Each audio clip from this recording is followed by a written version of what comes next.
Here we are on the chairlift. Cole's texting his girlfriend. Shut up. He's at work.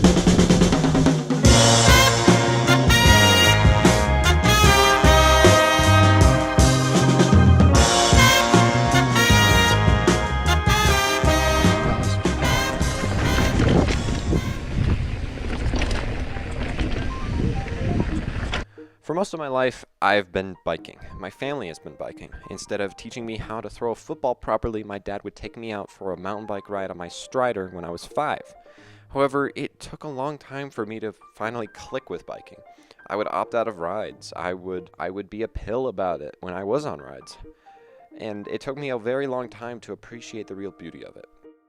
It took until March of 2020 for me to find a real place in the sport. As the pandemic was beginning to flourish in the United States, my family joined our friends in Moab, Utah for some camping and biking right before everything went to hell. During this trip, I was convinced to go on a mountain bike ride in the famous mountain bike trail Porcupine Rim. It's known for its difficulty. It's hard.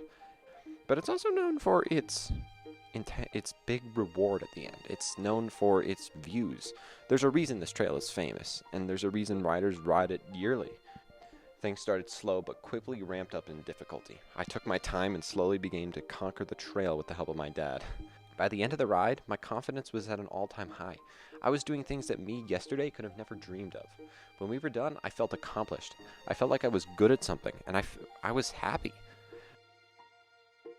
But during this trip, everything seemed to just fade into the background.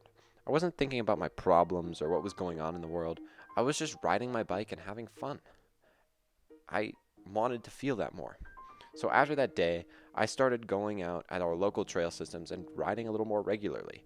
It was hard at first, and it took me a while to get back in the swing of things, but by April, I was riding every other day, on my own and with others.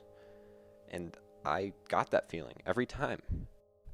So I thought I'd split this video up into 3 parts. One part talking about the mental health benefits, the second talking about the physical benefits, and the third talking about the sort of community that comes with biking and how I think it could help you if you give it a shot. Mountain biking helps with mental health in so many ways. I can only talk about a few here, really. To start, mountain biking can help you with stress. By being outside and being completely focused on the ride, it gives you a break from that. You're not thinking about that. You're completely in the moment. You're just out there spinning your pedals and having a good time.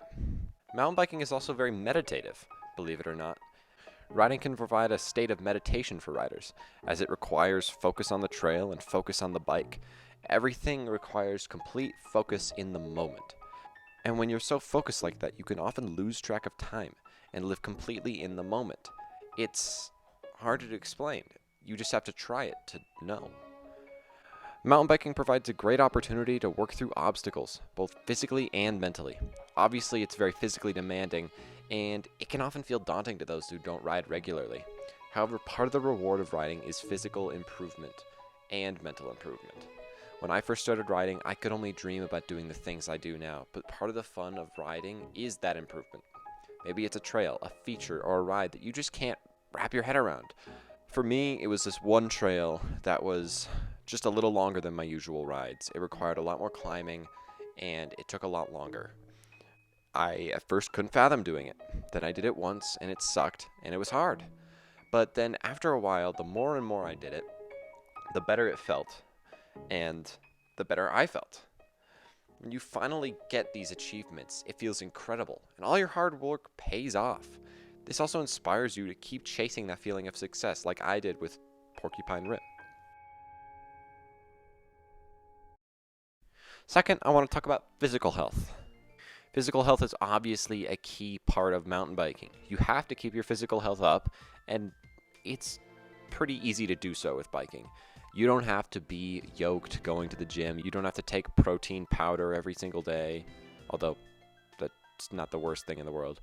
What biking requires is a lot of endurance. While other sports are very physically demanding, biking requires not only strength, but also endurance. It demands endurance to keep going. Rides can be lengthy. You have to have the lungs and the energy to keep going for a long amount of time. If you keep biking, your endurance only increases. You can start going for longer rides, shoot for harder obstacles, and your confidence only increases. It's also great for your health. Your lungs, your heart, all of your body will be thanking you every single time you go for a ride. It also helps you build strength. It's no secret that constantly pedaling a bike up a hill and then barreling down it will help increase your muscle mass. Biking is just a great way to get strong.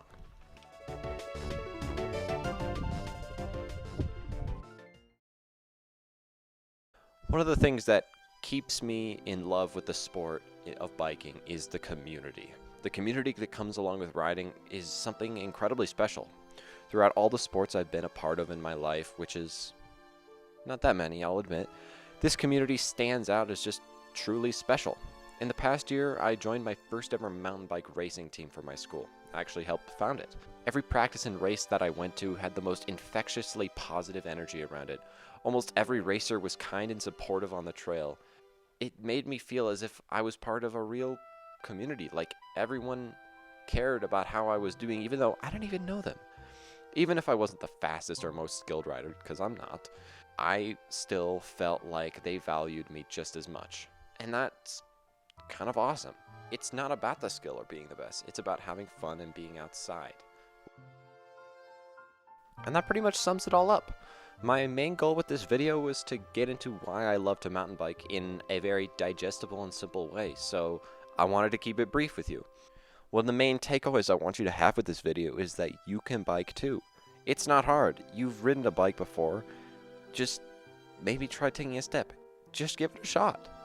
See if you have a friend who rides bikes. See if you have a trail system nearby. Because you'll never know until you try it.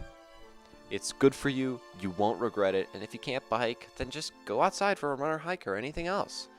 Biking is not the only outdoor sport that's out there. Take a hike, go for a run, go for a walk. Just get outside and you'll feel better. Trust me. Before I leave you, if you found anything that I said in this video to be interesting or you want to go look further into biking, I'll recommend a few YouTubers that I've personally really enjoyed and they've kind of helped me along with my journey. The Single Track Sampler, Mahalo My Dude, BKXC, who I borrowed some footage from, and of course Burn Peak, the OG, Seth's Bike Hacks. He has an entire series on how you can get into biking. I highly recommend checking it out. And that's about it. See ya.